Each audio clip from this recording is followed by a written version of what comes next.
Que acho que eu tinha visto quando ele entrar, eu tinha visto. Agora eu tô filmando, vai ficar lá.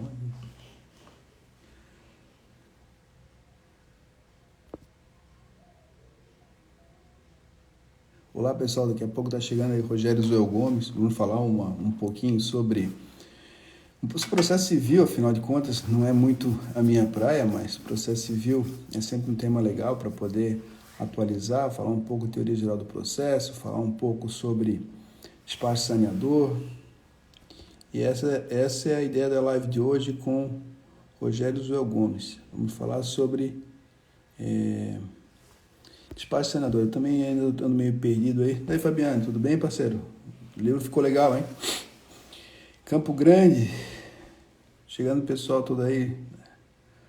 Olá, olá, olá. O Rogério tá entrando. Rogério, Jesus observador, daqui a pouco vem aí também. E aí... Enfim, nós vamos falar um pouquinho hoje sobre um artigo que está previsto no 357 do Código de Processo Civil e que não pegou muito, os juízes não gostam muito de utilizar, que é o saneamento e organização do processo, justamente para facilitar a ideia de poder organizar a instrução criminal. E aqui tem um papel bem interessante, que é o papel da possibilidade de cooperação entre os advogados, entre as partes, em que elas possam, além do que for decidido pelo juiz, elas podem propor alguns mecanismos de encaminhamento. E é sobre isso que nós vamos falar também, sobre a necessidade de uma compreensão da teoria geral do processo desde outra matriz, e isso é muito, muito, muito interessante. O Rogério Zoel Gomes foi meu colega, dei aula para ele no mestrado, eu já sou um pouco mais velho nisso. Eu tinha um livro que quem acompanha aqui, o Rogério Zoel, eu escrevi um livro em 96, que na época que eu escrevi o livro chamado Código de Processo Civil Anotado conforme a jurisprudência do tribunal, nós não tínhamos não tinha internet, não tinha nada.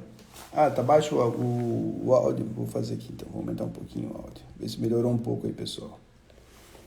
Então, nós não tínhamos internet, nós não tínhamos nada. Em 95, 96, eu era assessor no tribunal e eu decidi peguei o Código de Processo Civil e comecei a pegar o Código de Processo Civil e digitei todo o Código de Processo Civil na época num Pentium, que era uma evolução do 386, do 486, que eram os computadores que nós tínhamos na época. Obrigado, Herbert. Estou aí para ler o teu material, Herbert. Obrigado por ter mandado aí na Escola de Copenhague. Eu estou para ler o teu material e não consegui ainda fazer. Então, em 96, eu comecei a organizar o que eu tinha de julgado, porque naquela época, para vocês terem uma ideia, quando saiu um julgado na revista dos tribunais, que era a nossa grande possibilidade, a Pentium era o sonho, né? A gente tinha um sonho.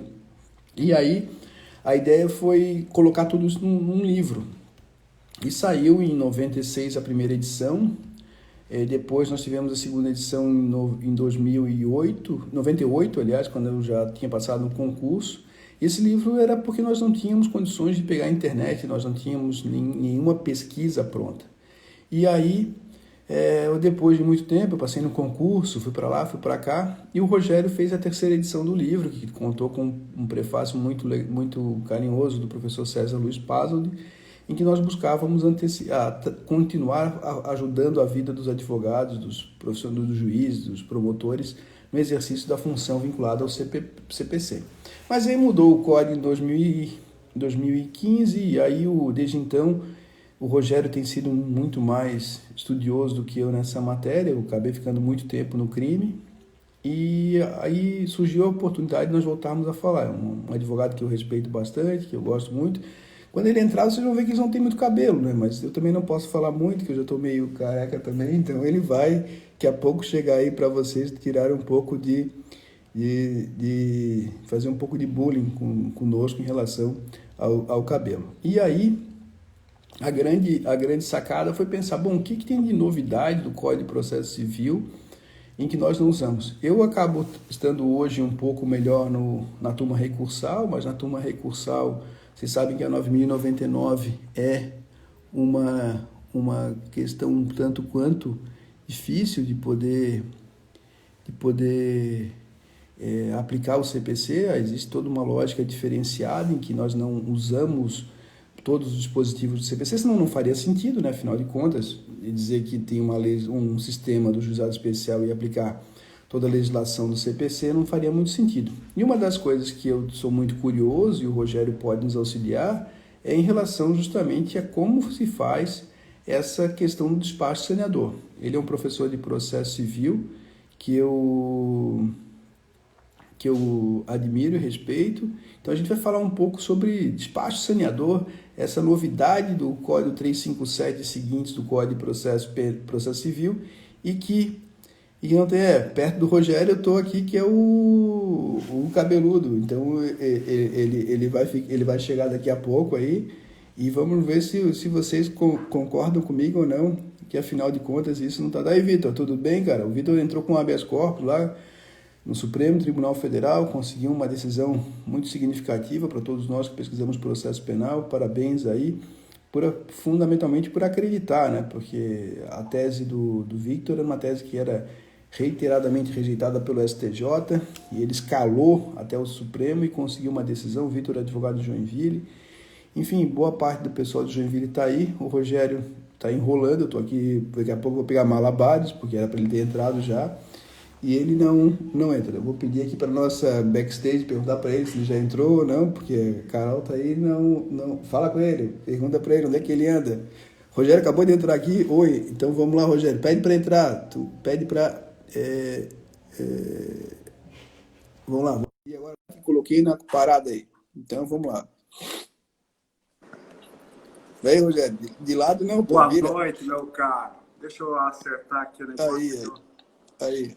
Aê. Tem gente para te dar oi aqui. Olá, Ana, tudo bom?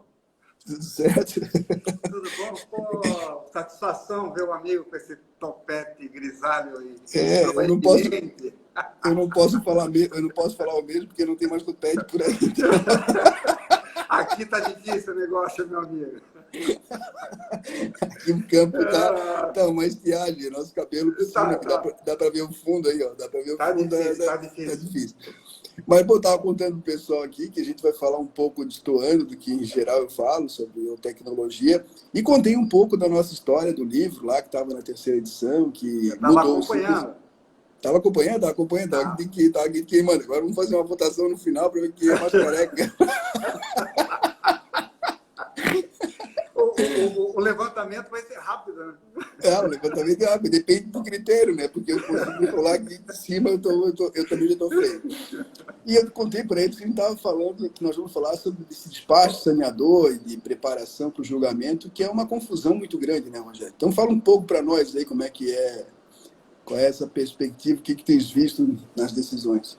Bom, o código, na verdade, o atual Código de Processo Civil, o Código de 2015, ele impõe uma mudança de cultura, né?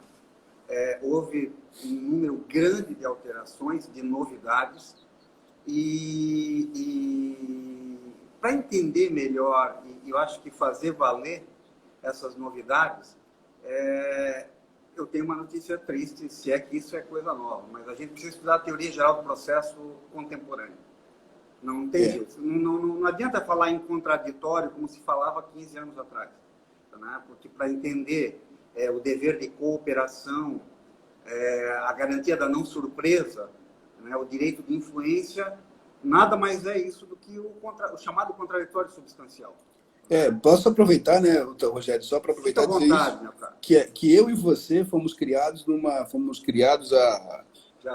a bilo, né? Então a gente pensava a relação jurídica, juiz, dono do processo, era o dono da bola, 5 vira, 10 ganha, a história do juiz, ele é o dono do processo, faz e acontece.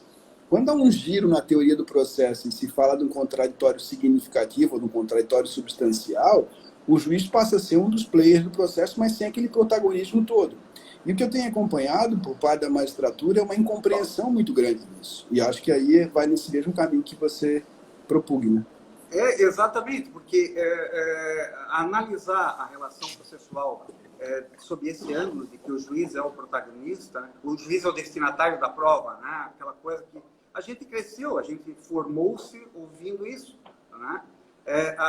O contexto não é mais esse, né? O contexto teórico, aliás, não é nem novidade, a Constituição de 88 já tinha que ter sido um marco mais relevante para efeitos de processo civil. Né? A gente viveu, o nosso Código de Processo Civil atual é o primeiro Código de Processo Civil dentro de um regime democrático, né? E nós já vivemos aí o regime democrático há algum tempo, né? Então isso tarda. E isso tem os seus efeitos também. A questão do dever de fundamentação, que também não é novidade, a Constituição traz isso lá no 93, inciso 9, desde 1988. E precisou constar no Código, né? As possíveis hipóteses de nulidade de sentença por falta de fundamentação. Né? Algo que foi assim, muito comemorado pelos advogados, porque a gente estava acostumado já com aquela jurisprudência firme e pacífica de que o juiz não é obrigado a abordar todas as teses discutidas dentro dos autos, bastando tratar daquilo que lhe serve como motivação ou fundamentação da sentença. Outra questão, fundamentação e motivação, que aqui não tem espaço, mas que não se trata do mesmo instituto processual. Para perceber isso, e naquilo que nos interessa na noite de hoje, aqui, despacho senador, você tem que partir de uma premissa teórica mais atualizada, mais contemporânea, né? Com todo o respeito e com todo o louvor àqueles que chegaram antes, né? A gente estudou teoria geral do processo com Dinamarco, Grinover e Araújo Sintra, né? Hoje, as obras, a gente tem obras excelentes e contemporâneas. A gente tem o livro do Gerli Nunes com o Alexandre Bahia e do Pedron, do Flávio Pedron. Tem um livro interessante de Teoria Geral do Processo, do Fred Didier, que ele diz, o nome do livro é A Teoria Geral do Processo, Quem Essa Estranha. Né? Eu acho que essas são obras, e uma outra obra um pouquinho mais resumida, até anterior ao código, do professor Gil Mesquita, lá de Uberlândia, da Unitri. Então, a gente precisa revisitar esses institutos para poder entender. Porque, veja, a questão do despacho senador, ela é muito ilustrativa. Passados 4 anos, a gente já devia aqui estar discutindo outras questões para muito além daquilo que se discute hoje sobre o despacho senador. Hoje, no despacho senador, a gente está discutindo o seguinte: se o que está escrito lá está sendo cumprido ou não, e está escrito. Uhum. Né? Então, quando o código fala que o juiz deve abordar as questões de direito relevantes, a gente ainda está tendo que peticionar e pedir que essas questões relevantes sejam levantadas, sejam tratadas no despacho senador. Né? Os fatos relevantes para o deslinde da questão, nós ainda estamos tendo que peticionar pedindo isso. Então, veja, o despacho senador, e é natural, eu tenho outros amigos juízes, diz, isso dá um trabalho enorme. Do campo. Eu não duvido disso. Mas isso tem que dar trabalho para o procurador também, para os advogados também, porque ele tem que estar atento. Por quê? Porque o conteúdo do despacho senador, por exemplo, lá no 489, parágrafo 1º, quando ele trata das hipóteses de nulidade de sentença por falta de fundamentação, está lá que é nula a sentença que não trate de todas as teses debatidas dentro do processo que possam, pelo menos em tese, infirmar o resultado, a conclusão da sentença. Ora, essas teses, se são relevantes a ponto de poder infirmar a conclusão do magistrado, isso tem que estar lá dentro do despacho senador, lá atrás. Isso. Se o juiz não fez, esse ônus é do procurador da parte. E aí aí aquilo, o dever de cooperação e tudo mais, a gente não pode ter uma visão torta do dever de cooperação achando que eu tenho que contribuir para que a outra parte, para que a parte adversa vença. Não. O dever de cooperação é no sentido de que a jurisdição me seja prestada da melhor forma possível. E não pode ser... Pois não. E que não pode ser assim, eu coopero quando eu sou autor e não coopero quando sou réu, né? Então, porque o réu tem interesse, cara. O réu tem interesse. Na fase probatória, o réu tem muito interesse, porque o réu, quando o réu, a ação ser julgada improcedente, o réu vence a demanda. Isso, mas sabe que é uma coisa muito maluca, assim, porque tu falaste disso na época do que saiu o CPC, o antigo CPC, que nós fizemos o livro e tal. Eu tinha a audiência de conciliação e a audiência de saneamento. Então, eu gostava, eu era um juiz que gostava daquele antigo regime de estudar o processo, porque às vezes tinha um montoeira de preliminares, tinha uma série de coisas, porque aí já acertava o processo, e na época a gente fixava um ponto controvertido, ó, o ponto controvertido é esse. Cara, mas era assim, tu estudava o processo, rejeitava as preliminares, fazia um despacho, calhamaço, chegava numa audiência, dava acordo, dava uma raiva, mas dava uma raiva.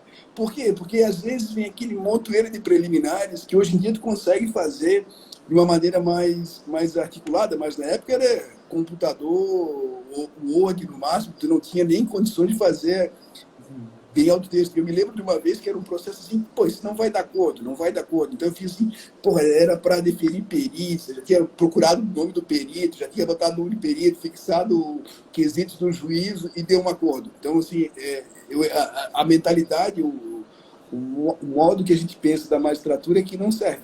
Só que aí você tem uma questão que eu acho que é muito importante.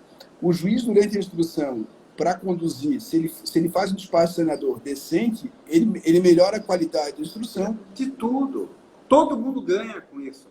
Todo mundo ganha. Veja, o antigo código, ele tratava originariamente dos pontos controvertidos somente na abertura da audiência de instrução e julgamento.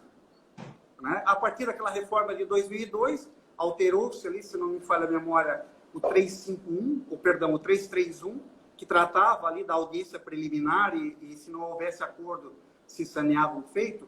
Ele se inseriu aqui, naquele momento, a nomeação dos pontos controvertidos. Era muito, mas muito raro algum juiz, no saneamento do processo, destacar quais eram os pontos controvertidos. Então, quando havia audiência de instrução e julgamento, isso era na abertura da audiência ocorria. E pior que isso, no nosso ACPC, anotado pela jurisprudência do Tribunal de Santa Catarina, tem lá o ponto falando do chamado saneamento implícito. Chegou-se ao ponto de o juiz, se a parte pedisse prova pericial e testemunhal, por exemplo, e o juiz marcasse a audiência de instrução e julgamento, implicitamente estaria indeferido o pedido de prova pericial. Ou seja, sem qualquer, ou ainda, o que era mais comum ainda na vigência do código anterior, a parte pedia inversão do ônus da prova, e o juiz não decidia isso, ainda do saneador, ele não decidia. Então, exatamente, o processo andava de uma forma tal, e naquele tempo, né, convenhamos, ainda existia aquela corrente doutrinária e jurisprudencial que permitia inversão do ônus da prova no momento da sentença, que, a meu juízo, é completamente incabível. Ou seja, fechada a fase probatória, eu agora sei que o ônus da prova, ainda que quem defendesse essa tese entendia que a inversão do ônus da prova no Código do Consumidor não era a regra de procedimento e sim de julgamento, né, como o professor Nelson Neri Júnior, o professor Casulo Watanabe. Mas, felizmente, isso em 2012 o STJ deu cabo. Diz, olha, a fase limite para a inversão de ônus de prova é o saneador. Por quê? Porque depois do saneador é que se produz prova. E eu tenho que saber a regra do jogo. Menos se no é juiz... regrão ou se é exceção. Menos no juizado especial, que lá é Mad Max. Lá continua isso. Eu soube disso outro dia. Ainda hoje se inverte o ônus da prova por ocasião da sentença. Mas é porque, assim, o processo no juizado é meio que o Walking Dead, né? Ele vai andando sozinho, então ele vai... O juizado especial é um universo à parte, cara. O juizado especial lá é Mad Max. Do FONAGE. Aquilo é uma fraude. Aquilo é uma fraude. Enunciado do FONAGE, que aí assim, tu vai ver o enunciado do FONAGE, um não bate com o outro. Aí o FONAGE não tinha fundamentação, se reúne 10, 15, 20 juízes, decidem fazer enunciado para tudo quanto é coisa. Não tem nenhum sentido. Até escrevi um artigo no Conjuro dizendo que o enunciado do FONAGE não vale para nada. E aí a gente acaba usando quando convém, né? Então é muito significativo, porque vira uma questão. Nesse tem um enunciado FONAGE, que ele acaba confundindo mais do que realizando mais, vendo essa questão é um Walking Dead, o processo antigamente andava assim, o juiz pegava a síntese na mãozona, não olhava as requisições inicial, não olhava nada, e depois vinha a contestação, vista a parte contrária, audiência de conciliação, e vão para a instrução lá na frente que aí o problema estava feito, porque aí tinha que destrinchar um processão lá na frente. Eu fui juiz leigo aqui em Joinville há 15 anos atrás, e era isso mesmo. Acabava se consertando um monte de coisa errada dentro do processo, mas se tocava e ia para a sentença. Mas, veja, no rito comum, né, né, do novo Código de Processo Civil, a gente precisa estar extremamente atento ao despacho saneador. Como eu disse, é interesse de todo mundo. Para o juiz, dá mais trabalho? Dá, mas na hora da sentença, veja só que coisa interessante. Se o juiz faz o saneador e ninguém entra lá com um pedido de esclarecimentos, que pode ser feito em 5 dias, tem-se como estabilizado aquele conteúdo do saneador. Então, lá na sentença, se na sentença o juiz tomar por base os fatos e fundamentos relevantes e os pontos controvertidos que ele nomeou lá atrás, me parece impossível a parte requerer a nulidade dessa sentença por falta de fundamentação, porque a tese tal não foi abordada. Se lá no saneador ele deixou passar. Sim, vai crescendo, vai fechando portas. A estabilidade, né, da decisão consiste nisso, a meu ver. É claro que questões de ordem pública, por exemplo, a qualquer tempo o juiz pode dela conhecer de ofício. Respeitado, obviamente, né, a garantia da não surpresa, né, e o direito de influência da parte, e intimando as partes para se manifestarem.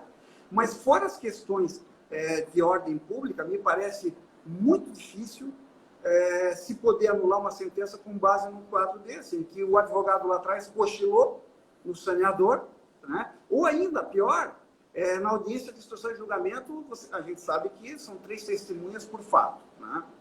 No máximo 10, né? E contendo no máximo 10, 3 por fato.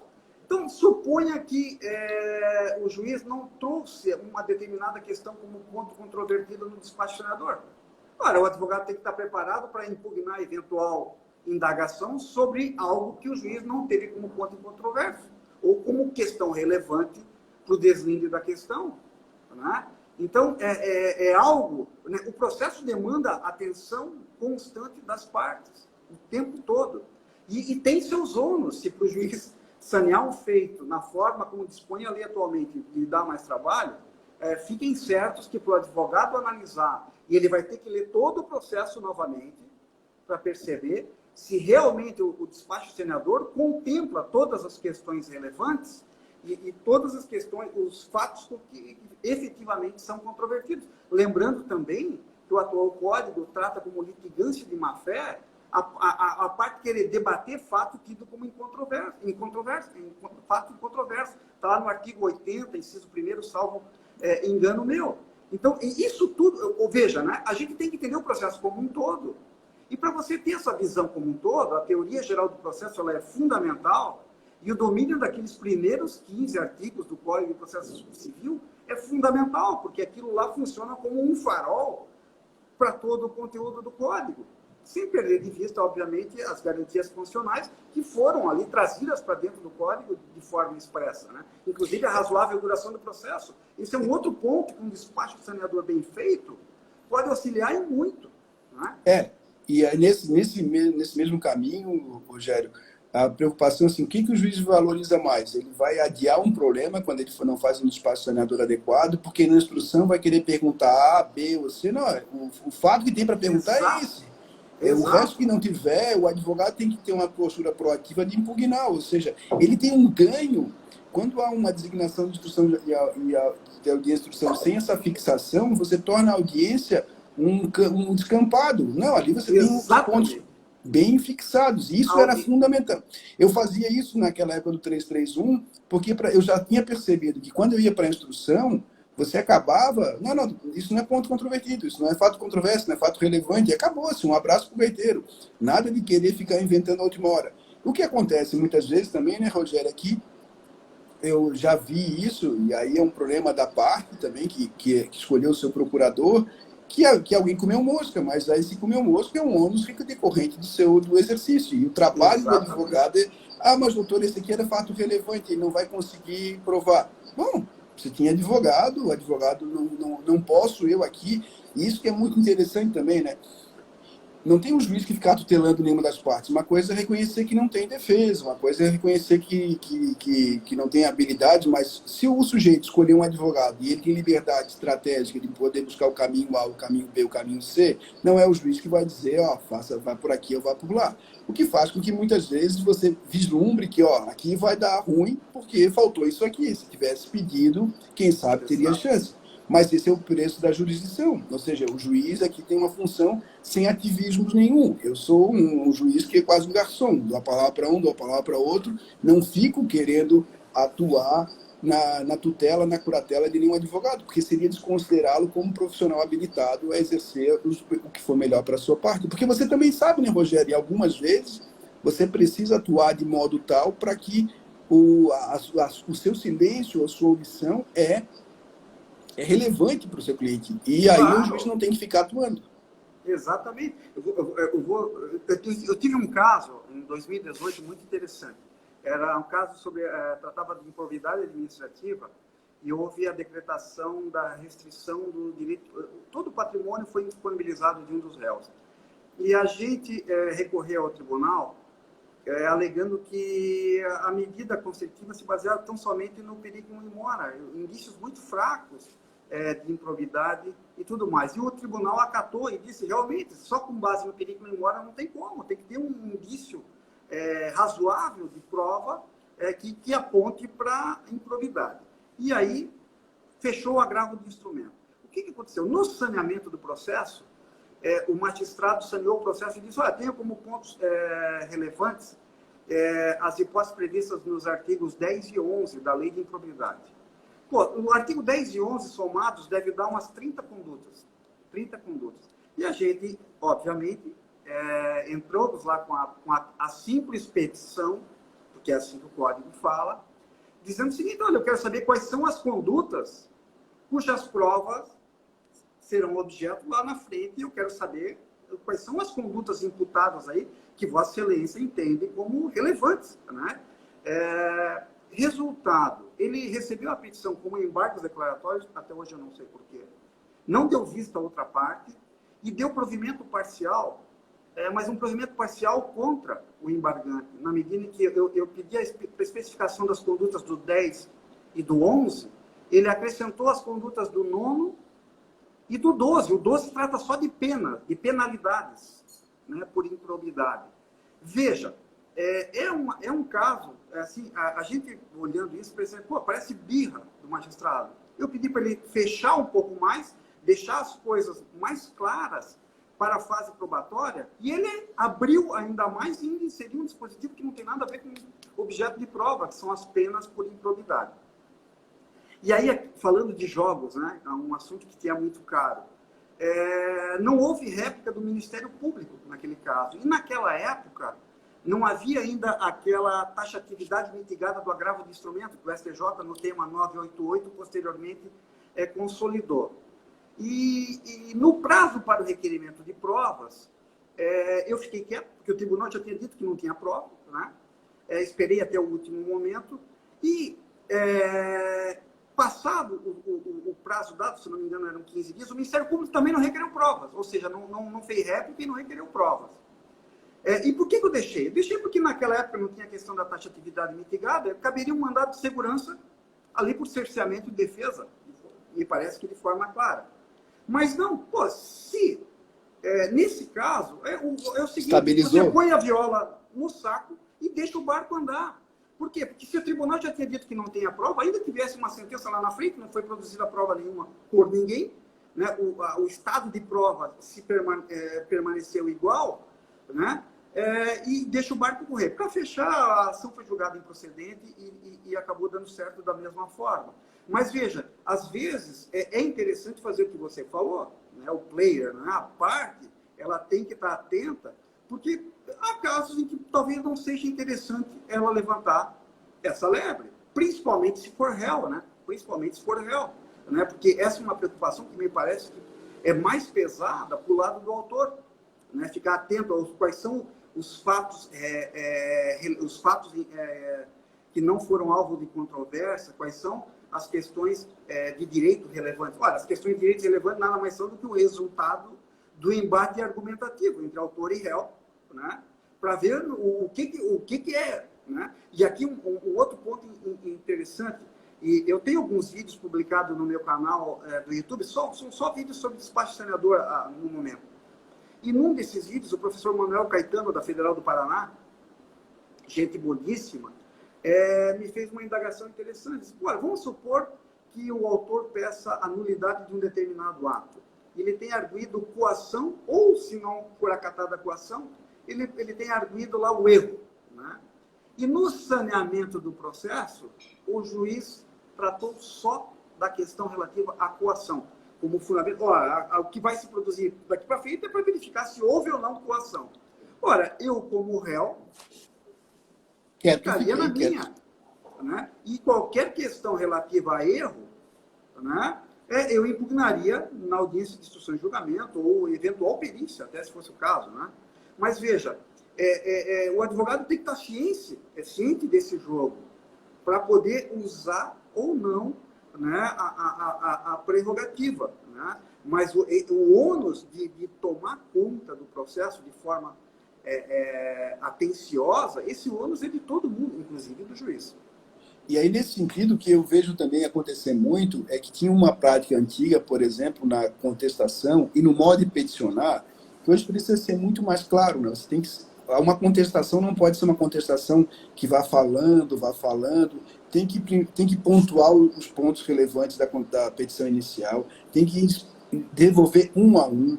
A manifestação da contestação não pode ser uma manifestação genérica, dizendo que contesta todos, impugna todos os documentos, impugna tudo, porque esse modo de agir gera lá na frente um problema para o patrono. Sem dúvida.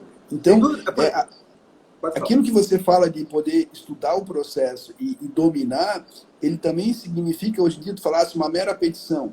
Se você quer que o juiz leia de fato o seu processo, você tem que ser muito objetivo. Eu tenho visto aqui no juizado especial que eu trabalho, às vezes tem 3 páginas para pedir gratuidade. Ou seja, olha só. Então aí tu tem uma petição com 22 páginas, 3 de gratuidade. Se eu chego lá no escritório do Rogério, eu disse, doutor Rogério, eu queria fazer uma ação de indenização por inscrição indevida no experiência Serasa. Então eu digo assim, doutor Rogério, o senhor conhece o Código Civil? Abra aí o 186 do Código Civil. Aí o Rogério, tá ali, o cliente tá ali, beleza? Lê para mim. Aí o Rogério lê, tá aqui e tal. Então, pois é, aqui tem o ilícito tá aqui. Vamos lá no artigo 5º da Constituição, que tem dano moral. Dano moral, o cliente começa a querer dar aula pro Rogério. O Rogério vai ficar putíssimo, porque afinal de contas, tu veio me contratar para quê? Aí tu faz uma petição pro juiz, tu toca o 186, tu coloca negritado no canto, e depois, aí tu faz 10 páginas para dizer o que é dano moral. Não tem como ler. É isso, quer ver uma coisa? As minhas réplicas, por exemplo, a gente tem por hábito no meu escritório. Réplica, primeiro ponto da réplica são fatos incontroversos. 1, 2, 3, 4. Ponto. Documentos que não foram impugnados. Folhas tal, evento tal, evento tal, evento tal. E dali para frente, de uma forma muito sucinta, atacando pontualmente a defesa. E isso é algo que eu, como professor, falo. Tem ações que demandam uma petição inicial mais trabalhosa, questões que envolvem uma contabilidade, ou questões que não estão na lei, mas são práticas contábeis, tributárias e tudo mais. Os AFACs são um bom exemplo, né? O adiantamento para futuro aumento de capital. Não tem previsão legal, mas é algo que acontece todo dia, 500 vezes por dia, aqui em Joinville, em qualquer lugar. Então, você tem que explicar melhor. Mas direito autoral, você vai falar lá do trade dress, não está na lei, mas você tem que explicar o que é isso, né? Melhor. Agora tem esse teu exemplo, né? 3 folhas, 4 folhas são suficientes, né? Mas o pessoal junta ementa em cima de ementa, não mostra que aquela ementa tratou de um caso que é o caso importante, e aí você é obrigado na réplica a dizer, olha, a contestação das folhas 10, as folhas 18, ela é imprestável. Porque o cidadão fala de culpa e o caso aqui é responsabilidade objetiva, independentemente de culpa. Então você mata em um parágrafo e eu tenho a impressão que o juiz gosta de ver isso. Mas eu acho que também, às vezes, tem que fazer uma constelação entre as partes, não poder botar todo mundo lá na frente e constelar. aí eu fico fora, aí eu fico... Aí, mas olha só, o Osvalcito está aqui, que é nosso colega, é um professor de direito, é advogado e tal, e dá aula sobre como peticionar. Eu acompanho ele no Facebook. Então, a gente vai fazer uma live a ideia é muito disso, de você ser assertivo. Não adianta ficar... Quando eu te pergunto, o Rogério, quantas vezes o juiz citou uma jurisprudência que tu usasse para fundamentar a decisão dele? Alguma vez? Normalmente não. Pois é, então para quê? Mas mas é claro, mas ele vai buscar, se ele julgar a meu favor, claro que ele vai buscar alguma coisa, até para não dizer que tirou da pessoa. Então, se é um caso, mega master, é o caso, junto o acórdão na íntegra em anexo, porque ele pode citar. É uma tática muito simples. Às vezes você fala que já foi julgado, está o acórdão em anexo na totalidade. Ou aquela tradicional, né? O juntamento diz, olha, no mesmo sentido, o respital e pronto, mas não junta, não traz para dentro. Né? Porque na nossa época a gente fazia o nosso CPC anotado, tinha aquela questão do cara, às vezes, dizer que o acórdão dizia assim, não configurado. E aí, às vezes, alguém errava, esquecia o não, né? Então, a gente não tinha onde consultar, era aquele inferno. Lembra? Tinha aquelas RTs. Então, aquilo tinha aquela questão, mas hoje em dia não dá mais. E aí, vamos falar um pouquinho sobre o efeito surpresa, aí, esse princípio Kinder Ovo, né? Que é a ideia do nosso Código de Processo Penal, que é a proibição da surpresa. Então, nada mais é do que um sectário, né, do contraditório. Né? Ou seja, é o direito que a parte tem, ou que as partes têm, na verdade, de se manifestar sobre algo que não foi expressamente debatido, né, dentro do processo, mas que elas têm direito. Né? Porque a jurisdição ela é prestada para as partes. Da mesma forma, a prova. Né? A gente falou pouco, o juiz, o destinatário da prova. Não, o juiz é um dos destinatários da prova. As partes têm muito mais interesse. E eu não preciso mais nem de juiz para produzir prova, porque eu tenho um procedimento autônomo de produção de provas hoje. O professor Daniel Amorim até fala, ação probatória autônoma e não produção antecipada de provas. Então, o princípio da não surpresa, ele vai nesse sentido de enrobustecer o contraditório, né? Deixar o processo todo às claras, para que as partes tenham, democraticamente, o direito de debater ponto a ponto. E ainda que seja um ponto que esteja fora do debate encetado por ela dentro dos autos. E isso é muito relevante, Thais, em Joinville, em casos comerciais, em casos de relevância. Esse trabalho cooperativo dos advogados ajuda a esclarecer, porque há uma opacidade muito grande.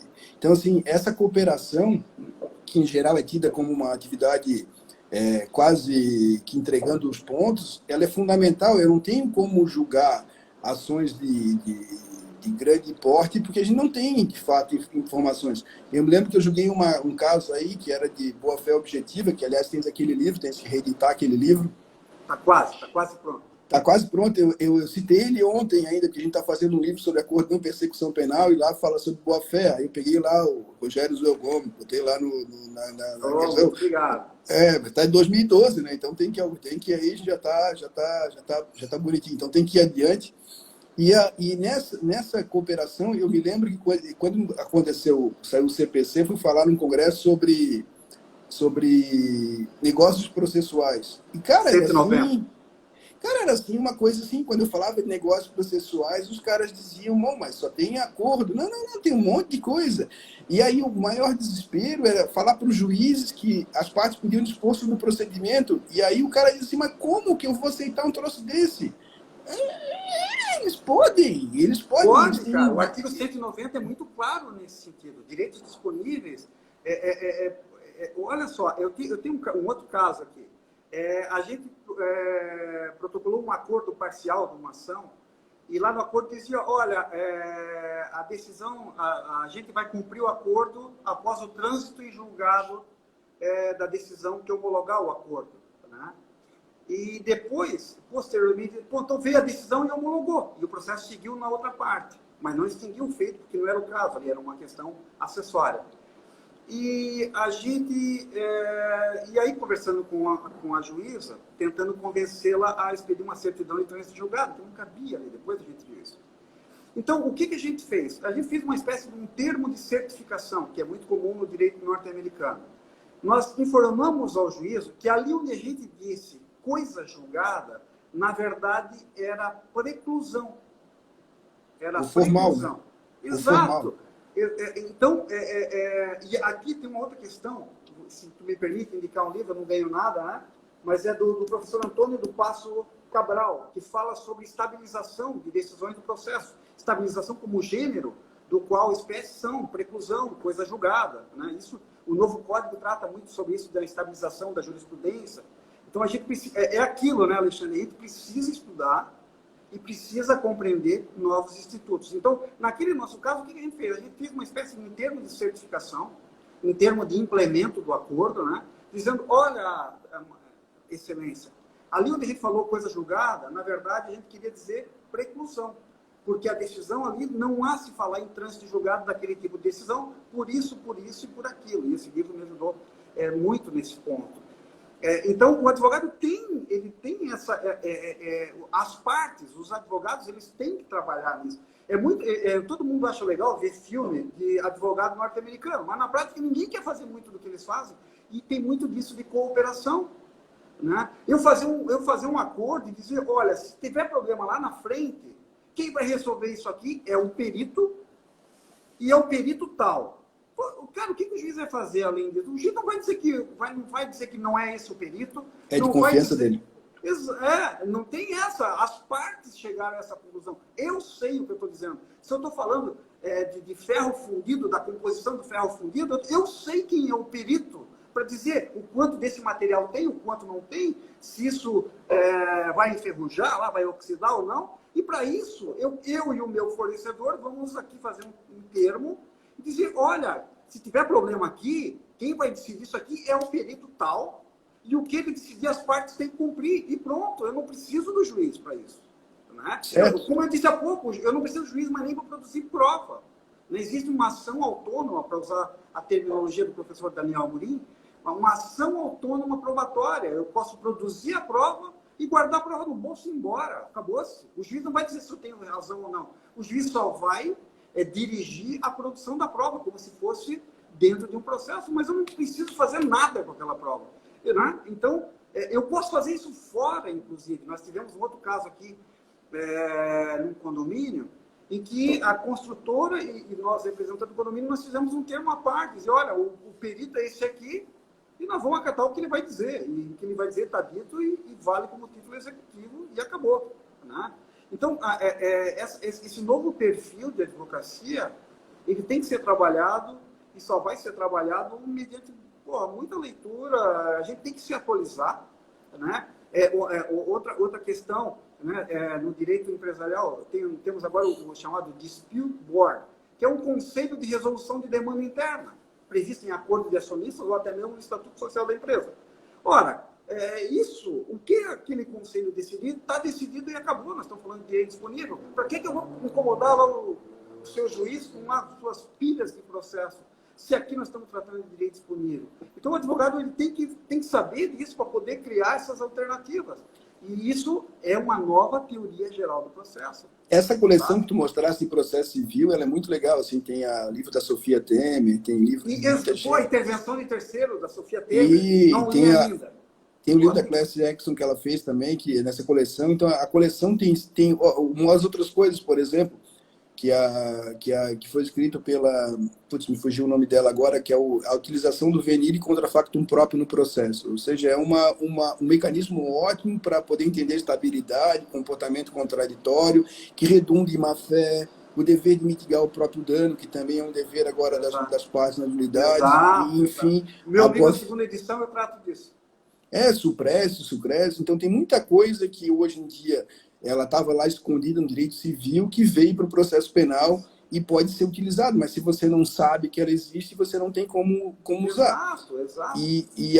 Querem saber o nome da coleção aí, Rogério? É a coleção publicada pela... É da Ius Podium, tá? Os livros, o nome da coleção, eu sinceramente não sei, mas eles são todos de capa branca. E, A mesma capa, muda o título e o autor. Inclusive, a teoria geral do processo, essa estranha, do professor Fred Didier Jr., a capa é branca também, igual, né?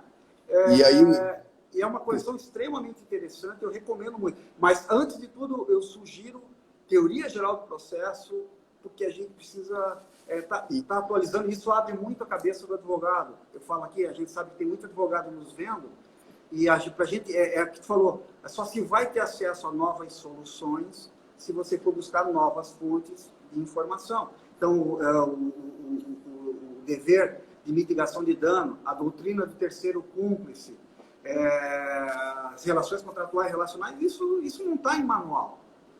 isso. E nem tem que estar, essa que é a verdade. E aí eu queria, para a gente poder finalizar, dizer que tem uma confusão muito grande, que o cara acha que julgado é precedente, aí ele não sabe a diferença do que é trabalhar obterdictio e razão forte, ele vai confundindo uma ementa com julgado, e aí ele acaba dizendo que tem muitas jurisprudências. E aí é de chorar. Cara, isso me dói, rapaz. Isso quando os alunos falam, me dói no ouvido. Eu falo, calma, tu está falando de um precedente, meu amigo, não de jurisprudência. E aí, da ratio decidendi, do obterdictus, é um negócio que tem que ser estudado, ainda mais agora, né, que tem uma pretensa teoria dos precedentes no nosso Código de Processo Civil, que não está sendo muito prestigiado, inclusive pelos próprios tribunais superiores, né? Então, uma confusão, uma confusão danada.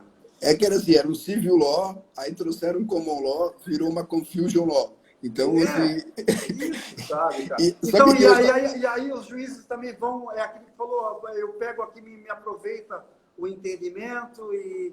Vambora. É complicado, sabe? A gente tem muito trabalho para ser feito ainda. Então, muita gente critica o CPC. Eu sou como o Ariano Suassuna, eu sou um otimista esperançoso, sabe? Esse código, ele é muito bom. A gente precisa trabalhar melhor ele, né? Os despachos sanadores não podem ser como eram antes e continuam sendo. Hoje a gente já tinha que estar num outro plano de discussão sobre o despacho sanador, sobre o efeito, ou melhor, sobre a eficácia preclusiva. A gente podia estar debatendo isso hoje aqui, mas não, a gente está debatendo o básico ainda, Alexandre, o que está escrito expressamente no código, né, para fazer valer isso que está lá. Então, tem muito, esse campo ele é muito grande e tem muita coisa para ser feita ainda. Então, claro, a gente tem uma geração de processualistas muito boa, cara. Porra, eu fico... Sabe uma coisa que me deixa feliz? É ver o Nordeste cheio de cara bom lá para cima. Porra, tem o Fredi, que é o mais famoso, mas tem lá o Beclaut Oliveira Silva. O Beclaut que é um figuraço. Gente boníssimo. Eu tenho acompanhado as lives dele. Então, quem está nos vendo aqui, vejam aí no Instagram o Beclaut Oliveira Silva. Cara, eu fui falar no congresso com ele e acabou a luz, cara. Acabou a luz. Deu tilt e acabou a luz. Aí eu disse, pô, esse é um congresso em tua homenagem, Blackout. No congresso, a homenagem ao Beclaut deu um blackout. Legal, cara, foi muito legal. E aí, teve uma vez que a gente trouxe o Didier também na UFSC, e aí a gurizada botou o pagode, que a Carol gosta muito de pagode, sabe? Então eles botaram o pagode do Didier. Ele deve ter gostado, né, cara? Ele é divertido pra caramba, né? Então, tem tudo isso que está acontecendo. Mas o nosso grande desafio aqui é poder fazer com que se estude pelos novos manuais. Não adianta, assim, pessoal, tudo que for de processo civil antes da reforma ou for dos mesmos autores, você vai ter um gap muito grande. O Vitor aí, o Glinski, que é um grande parceiro meu aí do dano moral, já estou levando aqui cartão amarelo da pagodeira. Já subiu a placa. Já subiu a placa. E aí a nossa ideia, então, foi poder falar um pouco sobre isso. Quem sabe a gente possa voltar em outras lives, né, Rogério? Foi muito divertido poder estar contigo. E tem coisas interessantes, a gente podia fazer uma depois, mês que vem, sobre motivação e fundamentação, isso que é uma confusão sem fim, o que vinha a ser uma coisa, o que uma outra. O 489. E a gente podia falar tem umas coisas legais, assim, como o que é uma diferença entre hard case e easy case, easy cases com consequências nefastas, decisões trágicas, fundamentação, Legal. técnico-decisão. Então, tem muita coisa que pode ser útil aos advogados e aos estudantes e que a gente, de uma maneira descontraída, isso. Claro, Então, claro, vamos lá. disposição. Vamos lá. Então, terminamos aqui com o nosso... Foi uma surpresa, quem nunca viu falar de processo civil, estou aí também. Tem que jogar em todas, né? Afinal de contas, na magistratura, não tem muita opção.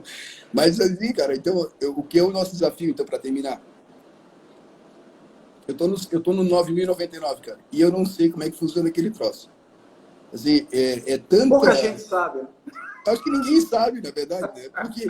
Porque há um problema sério na 9.099. Como é um sistema aparentemente fechado, com o CPC, o CPC afundou. Afinal de contas, tem cumprimento de sentença, não tem cumprimento de sentença, tem recurso, estabilizou, não estabilizou. É um inferno sem fim, porque não teve uma alteração para adotar 9.099 desses dispositivos.